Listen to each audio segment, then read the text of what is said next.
Les marches victorieuses du roi d'Israël. Ce psaume est célèbre dans les annales de la Réforme française. C'était celui des Huguenots et des Camisards dans leur lutte ardente contre les ennemis de leur croyance et de leur liberté. C'est bien en effet une marche guerrière que nous avons ici, le chant de triomphe d'une armée rentrant avec son roi dans la capitale de son pays. Ce roi est Dieu lui-même, dont la puissance victorieuse a éclaté jadis, lorsqu'il fit sortir Israël d'Égypte, versets 2 à 11. Il vient de faire remporter à son peuple une grande victoire, semblable à celle de Déborah, au temps des juges, versets 12 à 24.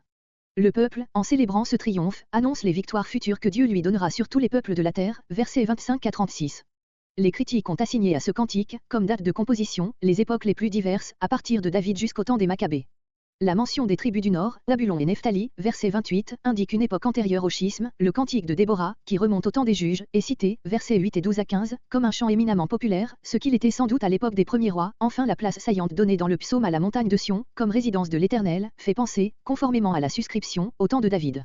Cette marche guerrière aurait été composée au retour d'une des campagnes de ce roi et bien probablement à la fin de la guerre glorieuse contre les Syriens et les Ammonites à laquelle semble plus d'une fois faire allusion notre cantique. Au reste, ce chant grandiose appartient à toutes les époques, en ce sens que la vérité qu'il exprime, concernant la marche victorieuse de Dieu, à la tête de son peuple, et de tous les temps. Plongeant par ses premiers versets dans les souvenirs du Sinaï, ce poème épique touche à l'avenir le plus lointain par la position centrale qu'il donne à Jérusalem, au milieu de toutes les nations soumises à l'Éternel et par sa note finale, qui prélude aux déclarations du Seigneur, relative à son retour sur les nuées du ciel. Verset 2. Versets 2 à 11 les souvenirs du passé. Les deux premières strophes, versets 2 à 4 et 5 à 7, tout en évoquant les souvenirs du désert, donnent la note générale du cantique entier. La troisième strophe, versets 8 à 11, rappelle plus spécialement les grandes scènes du Sinaï et de l'entrée en Canaan. Que Dieu se lève. Le passage de Samuel 11.11 montre que, dans la guerre contre les Ammonites, l'arche avait été conduite au camp. Le psalmiste semble y faire allusion, tandis qu'il cite, d'après Nombre 10.35, la parole que Moïse prononçait, dans les marches d'Israël, quand les sacrificateurs portant l'arche donnaient le signal du départ. Verset 3. Fumée, cire, ils croient être quelque chose, mais ils ne sont rien. Verset 4. Mais les justes. Ce terme de juste désigne ici Israël, comme peuple élu de Dieu et chargé d'une mission divine. Comparez Nombre 23.10, Nombre 23.21. Ceux qui lui font la guerre la font à Dieu et méritent ainsi le nom de méchants, verset 3.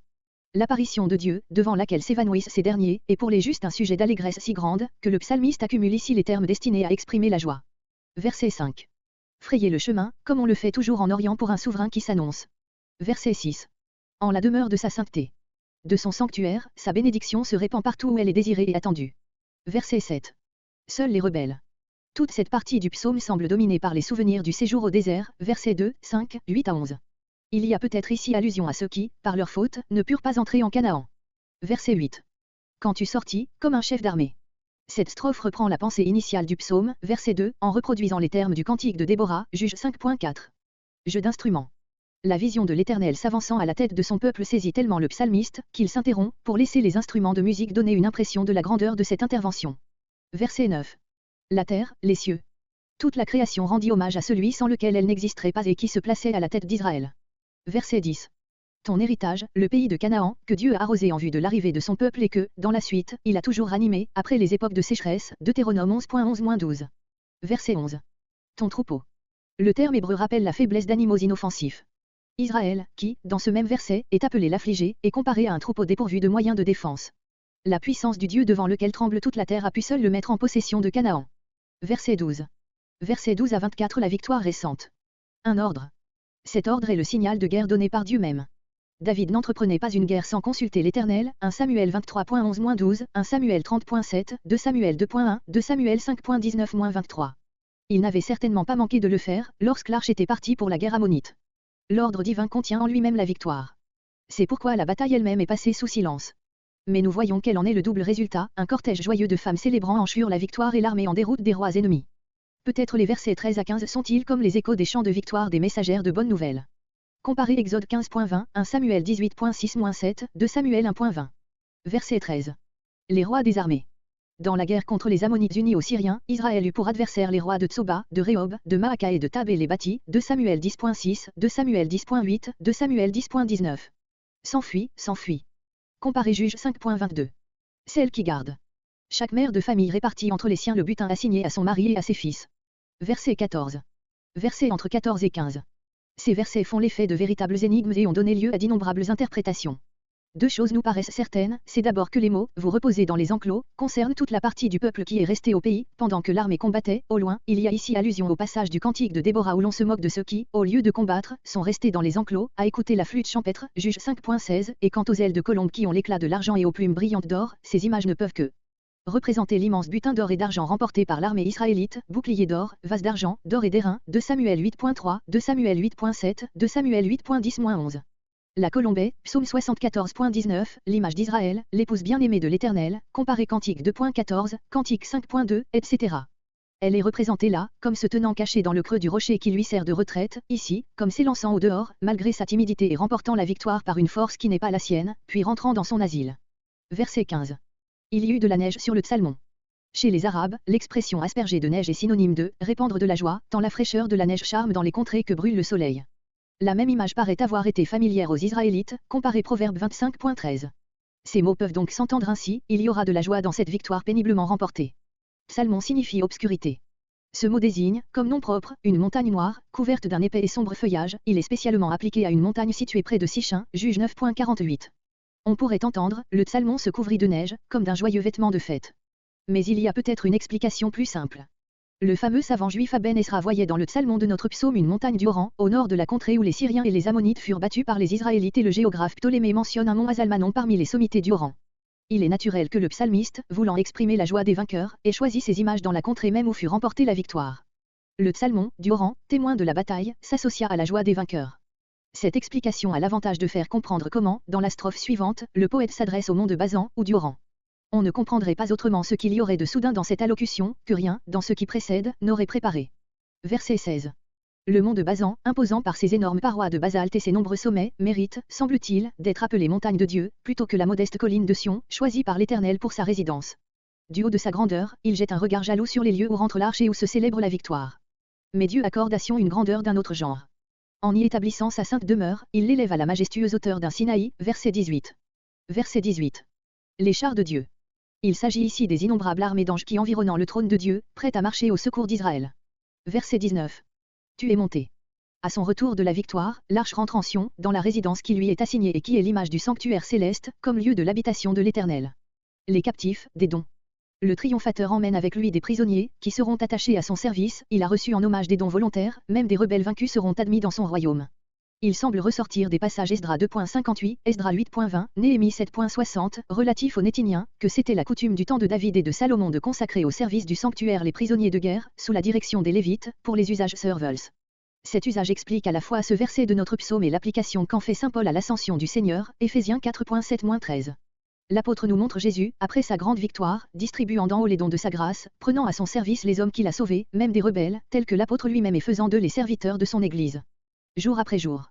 La strophe versets 16 à 19 est le point culminant du psaume. De cette hauteur, le psalmiste jette un regard en arrière sur la crise redoutable que son règne vient de traverser et s'assure pour l'avenir le secours de l'Éternel, pour toutes les luttes qu'Israël aura encore à soutenir. Verset 21.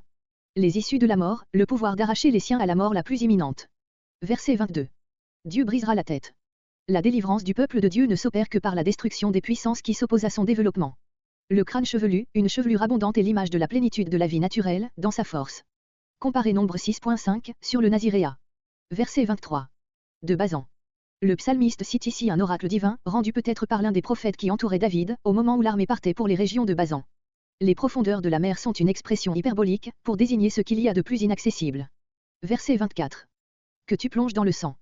De telles expressions sont conformes à l'esprit des temps antiques. Elles s'expliquent ici par le fait que les ennemis d'Israël sont moins les siens que ceux de Dieu même, verset 22, et sont envisagés en conséquence comme dignes de tous les châtiments. Verset 25. Verset 25 à 36 L'avenir du peuple de Dieu. L'entrée triomphale de l'armée à Jérusalem, versets 25 à 28, est le gage de ce glorieux avenir, où tous les rois rendront hommage au Dieu d'Israël, versets 29 à 36. On a vu. Le peuple entier a assisté à la rentrée triomphale de l'Éternel, à la tête de l'armée victorieuse. Dans le sanctuaire, où Dieu est entré lui-même avec l'arche de l'Alliance.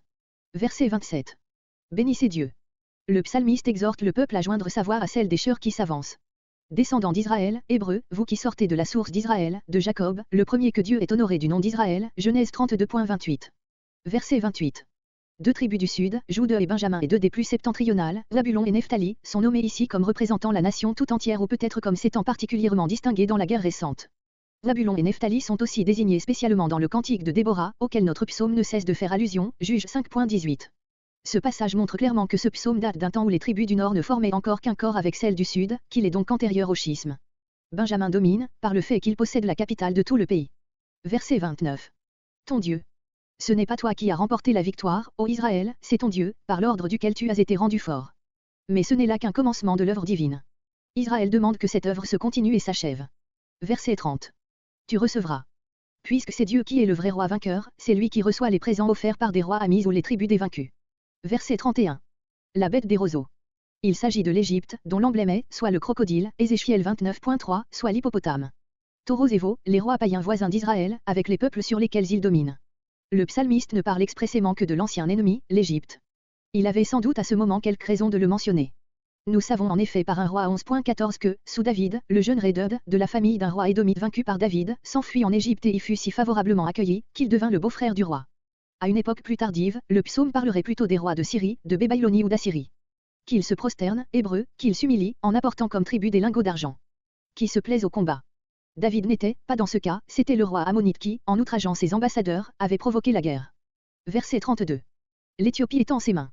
Ses envoyés viennent avec ceux de l'Égypte offrir des présents. Vers Dieu, en la personne du roi d'Israël. Verset 33.